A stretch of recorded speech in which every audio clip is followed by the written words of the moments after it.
The results for the 2020 election presidential race are still out at the time of this recording. A number of critical states like Nevada, Pennsylvania, Georgia, North Carolina, and Michigan are still counting votes, and these battlegrounds will almost certainly determine the winner of the presidential election. I should also note that even where we do have projected winners, these are actually still just projections, not official results. We don't get official results on election night, and we never have. The official results don't exist until states certify them, which will be weeks from today. Still, long before the most critical battlegrounds were even projected, both presidential candidates, Joe Biden and Donald Trump, decided to come out, speak to their supporters, and make claims about what the election results will be. Biden's tone was mainly reasonable, claiming not that he will win the election, but that he is optimistic. But look, we feel good about where we are. We really do.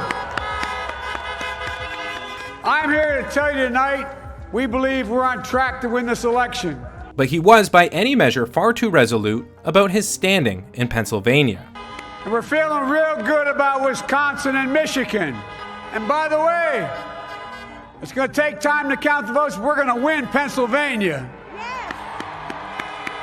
When he said that, and still at the time of this recording, Trump is leading in that state. This is certainly at least in part due to the blue shift effect, that is, mail-in votes, which are likely to lean toward Biden, are counted later in Pennsylvania. Still, the claim that he will win the state was completely unsubstantiated when he claimed this. Thankfully, Biden did reinforce that every vote should be counted, and it's only then that we'll actually know the results for certain. We knew because of the unprecedented early vote and the mail-in vote that it's going to take a while.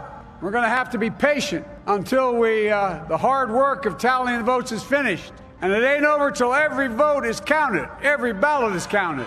Trump, on the other hand, took it a step further. He claimed not only that he is likely to win in the states where he is currently enjoying a lead, he also declared victory. It's also clear that we have won Georgia. Likewise, we've clearly won North Carolina. We also, if you look and you see, Arizona, we have a lot of life in that. But most importantly, we're winning Pennsylvania by a tremendous amount of votes. We're winning Michigan by, I'll tell you, I looked at the numbers, I said, whoa. And we're winning Wisconsin, and I said, we're winning. We don't need all of them. We were getting ready to win this election. Frankly, we did win this election. Trump's declaration of victory is not based on reality. In this video, I will talk about the projected results so far for the 2020 presidential election and analyze the potential paths to victory still available for both candidates. I cannot, based on current figures, tell you who will win, but I can answer this question: what's more likely?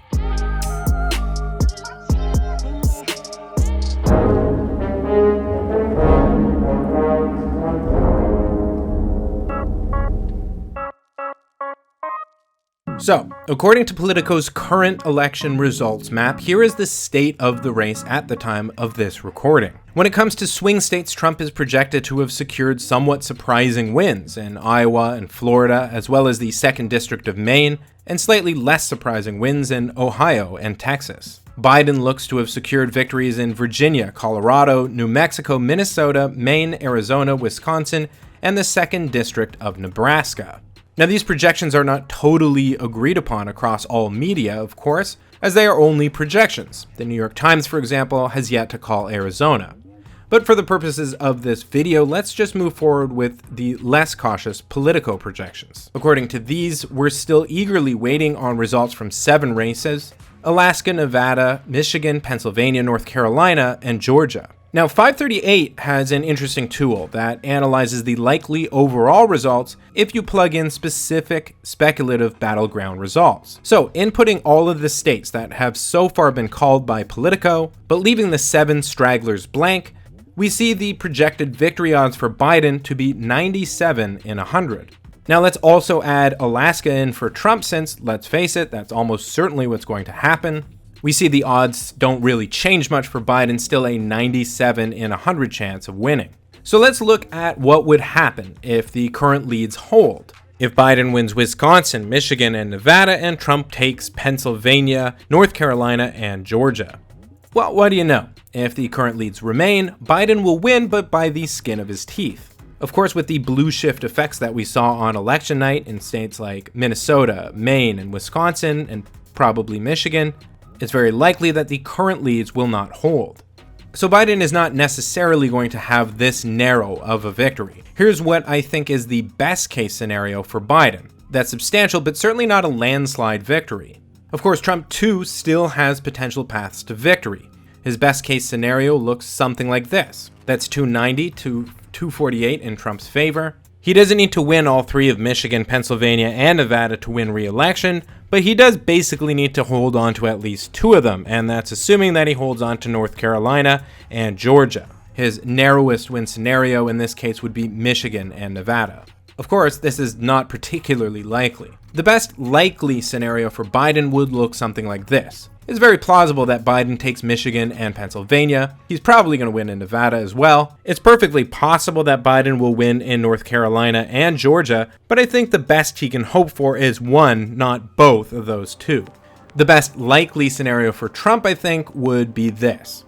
This is essentially just assuming that all the current leads hold. I doubt he has a chance in Michigan and significantly doubt his prospects in Nevada. So in the best likely scenario for Trump, he still loses. By the way, I really wouldn't necessarily expect Trump to hold on to Pennsylvania. Even though he's leading now, I think we're way too far out to have any idea in one direction or the other. My best guess at this point for the final outcome of the presidential race would be this. Biden wins, whether he gets Pennsylvania or not, but that certainly would make a difference in terms of perceptions of his mandate and so forth. In closing, I just want to reinforce that a lot of this is still guesswork. We don't have the official results in. We don't even have all the important projected results in. Votes are, as I record this video, still being tabulated. So don't make the mistake of considering these results to be 100% certain.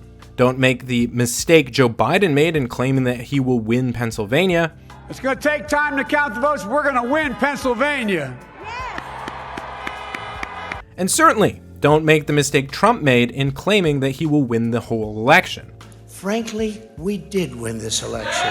Beyond Trump's premature declaration of victory, I would be remiss to not also point out that he also began to set the stage to win this election illegitimately. In his election night speech, he made baseless accusations about voter fraud. He talked about stopping the vote count and challenging the election results in the Supreme Court, a body which now sits firmly within Republican control. Millions and millions of people voted for us tonight, and a very sad group of people is trying to disenfranchise that group of people. And we were getting ready for a big celebration. We were winning everything, and all of a sudden it was just called off. Then he said, by the way, what's going on? I've never seen anything like this. Can I tell you what? Nobody has. So we won by 107,000 votes with 81% of the vote. That's Michigan. So when you take those three states in particular, and you take all of the others, I mean, we have so many, we had such a big night. You just take a look at all of these states that we've won tonight. And then you take a look at the kind of margins that we've won them by. And all of a sudden, it's not like we're up 12 votes and we have 60% left. We won states, and all of a sudden, I said, what happened to the election? It's off. And we have all these announcers saying, what happened? And then they said, oh, because you know what happened? They knew they couldn't win. So they said, let's go to court. And did I predict this, Newt? Did I say this? I've been saying this from the day I heard they were going to send out tens of millions of ballots. I said exactly, because either they were going to win, or if they didn't win, they'll take us to court. This is a major fraud in our nation. We want the law to be used in a proper manner. So we'll be going to the U.S. Supreme Court. We want all voting to stop. We don't want them to find any ballots at 4 o'clock in the morning and add them to the list, okay? It's a very sad moment. To me, this is a very sad moment. This is quite frankly unacceptable behavior from the President of the United States. Elected leaders should not declare victory before the vote count is completed, and they certainly should not undermine the legitimacy of an election. I am completely sympathetic to those Trump supporters who want a stronger border wall, or more peaceful relations with countries like Russia and North Korea, or like the First Step Act, or think his handling of the pandemic was sufficient, or want low tax rates, or want aggressive trade policy toward China, I actually agree with you on a couple of those things. But when the president claims he's already won, when votes are still being counted, when he declares that the vote should be stopped, when he argues without evidence that fraud is taking place, when he threatens to challenge the results in the Supreme Court without any reason offered as to why, the rhetoric of the president is becoming dangerous. Now, I don't particularly care about most of the nasty things Trump has said about his real or perceived political opponents. For the most part, I find his childish nicknames and mudslinging to be harmless and very often legitimately funny. I don't care about civility. I don't care whether politicians are polite. But when an American politician tries to subvert the American political process, when they undermine faith in the vote, the thing that makes America a democratic republic, when they do that, I am disgusted. And so too should you, whether you are Democrat, Republican, or independent. But beyond examining these things on the face of them, let's examine the motivation behind them.